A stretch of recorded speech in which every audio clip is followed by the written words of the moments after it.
Basic information अपने regarding डालना है, जो भी आपका नाम है, जेंडर है, ठीक है, पिता का नाम, माता का नाम, जन्म तिथि, जो भी इत्यादि में मांगा जाएगा वो आप कर सकते हैं। लेकिन सबसे ज़्यादा इस पर ध्यान क्या देना है कि अपना मोबाइल जो कि यूज में है साथ में उसको देना है, क्योंकि उस पर नेक्स्ट पे में आप जाओगे तो OTP वेरिफिकेशन है, 1 टाइम पासवर्ड होता है ना, क्योंकि वो बताता है कि वो आप ही आप कर रहे हैं ना। तो आपको अपना मोबाइल नंबर करेक्ट डालना है। तो आप जब मोबाइल नंबर करेक्ट डालेंगे, ठीक है, उसके बाद क्या होगा, आप रजिस्टर के फर्दर क्या होगा, जब आप जाओगे तो OTP वेरिफिकेशन मांगेगा, मतलब मोबाइल नंबर देने के बाद फर्दर क्या होगा, OTP वेरिफिकेशन आपके मोबाइल नंबर पे OTP आएगा, उसको डालने के बाद फिर क्या होगा, नया पेज खुलेगा, ठीक है।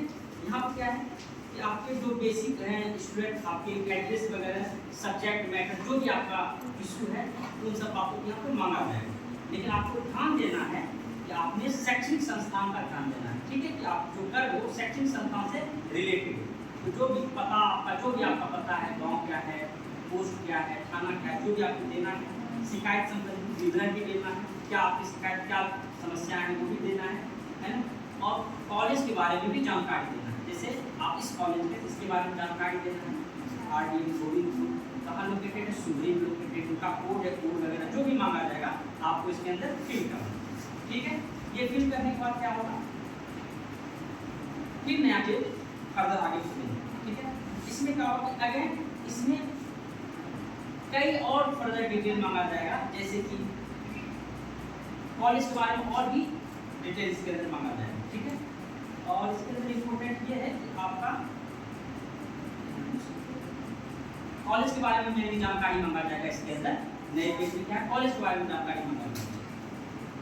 और दूसरी बात क्या है कि ये भी नया है तो थोड़ा इसमें आ रही है, बट कोई दिक्कत नहीं है। ID प्रूफ, जो कि आप लोग का ID बन जाएगा, सर बात क्या है ना, आप लोग की ID बन जाएगा, ID प्रूफ देना है, क्योंकि इससे ये पता चलेगा कि आप ही, कोई दूसरा नहीं है ना। तो ID प्रूफ देना होगा, संस्थान के बारे में जानकारी एवं ID प्रूफ वो आपको इशू कर दिया जाएगा जरूर, ठीक है, वो फिल करना है। उसके बाद क्या होगा, जब फिल कर जाओगे तो आफ्टर आप जब सक्सेसफुली सबमिट कर देंगे, आपको फिर वो क्या कर देंगे, तो आपका यूनिक रजिस्ट्रेशन नंबर क्रिएट होगा, यूनिक रजिस्ट्रेशन नंबर क्रिएट होगा, उसको आपको नोट डाउन कर लेना है, एक अगला फोटो खींच लेना है, ठीक है। उस यूनिक रजिस्ट्रेशन नंबर से आपका, ये आपका बेसिक डिटेल होगी, यूनिक ID आपका क्रिएट होगा, है ना।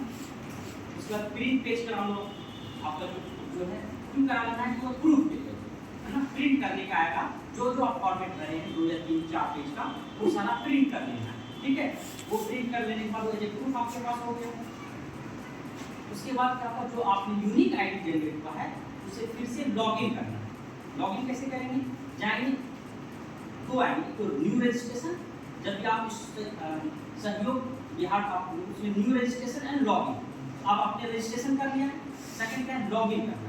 लॉगिन कैसे करेंगे, लॉगिन करेंगे तो यूनिक ID जनरेट हुआ है, जो कि ध्यान से लिख लेना है या फोटो खींच के रख लेना है मोबाइल में, और आपका मोबाइल नंबर जो आपने फिल किया है उससे आपने लॉगिन करना है, आपका पूरा डैशबोर्ड खुल जाएगा। डैशबोर्ड क्या होता है, जो आपने फिल किया वो सारा इंफॉर्मेशन उस पर रहेगा, है ना, सारा इंफॉर्मेशन जो अब तक आपने फिल किया, तो वो क्या लॉगिन कर लीजिए। अब क्या है कि आप जो भी समस्या है रजिस्ट्रेशन का देख सकते हैं कि आपने ये समस्या डाला है, वो समस्या को आप वहाँ देख सकते हैं, इवन उसका निष्पादन क्या है वो भी आप उसे ट्रैक कर सकते हैं फर्दर। और उसके साथ साथ आप लॉगिन भी कर दिए, लॉगिन तो आप नए समस्या मानने जाएंगे, तो नए समस्या को उसमें रजिस्टर कर सकते हैं, एवं कुछ सुझाव भी दे सकते हैं, उसमें सुझाव देने का भी प्रावधान है, तो उसमें सुझाव भी आप दे सकते हैं, ठीक है, सुझाव भी दे सकते हैं। और मान लीजिए कोई समस्या है, उसके लिए आपका प्रूफ है, मान लीजिए कुछ कार्य आप करने आए और आपका नहीं हुआ, तो प्रूफ, उस प्रूफ को भी अटैच कर सकते हैं कि ये मेरा है और अभी तक ये नहीं हुआ, उस प्रूफ को वहाँ अटैच करने का प्रावधान है ना। और आप ट्रैक भी कर सकते हैं कि आपने जो समस्या को रजिस्टर किया है वो कहाँ तक पहुँचा है, कितना निष्पादन हुआ है, ठीक है। तो यही है आपका, फिर आप उसे प्रिंट भी कर सकते हैं फर्दर, है ना। ये आपका सहयोग पोर्टल का इस तरह कर सकते हैं अपना रजिस्ट्रेशन।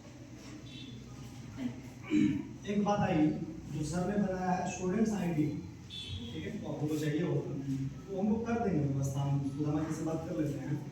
हम लोग का जो वेबसाइट बना है उसमें आप डिटेल अगर डालेंगे सर, आप लोग डिटेल डालेंगे तो ID जनरेट हो जाएगा, ऑटोमेटिक प्रोसेस है, हम उसको करवा देते हैं। और एक काम और कर सकते हैं, आपकी सुविधा के लिए बोल रहा हूँ कि आप लोग चाहें तो ये फॉर्म बाहर से भर सकते हैं। हम एक विद्यार्थी का PCA का भरा हुआ फॉर्म सैंपल के तौर पे भर के नोटिस बोर्ड में लगा देंगे स्टेप बाई स्टेप, इसलिए सुविधा जी नहीं जी है। जी ठीक है, स्टेप बाई स्टेप कैसे भरेंगे उसको, पूरे विद्यार्थी का भर के लगा देंगे फॉर्म। ठीक है, उसे स्टेप बाई स्टेप यही नोटिस बोर्ड में लगा रहेगा, उसको देख लीजिए, उसका फोटो रख लीजिए, तो इस हिसाब से भर दीजिए।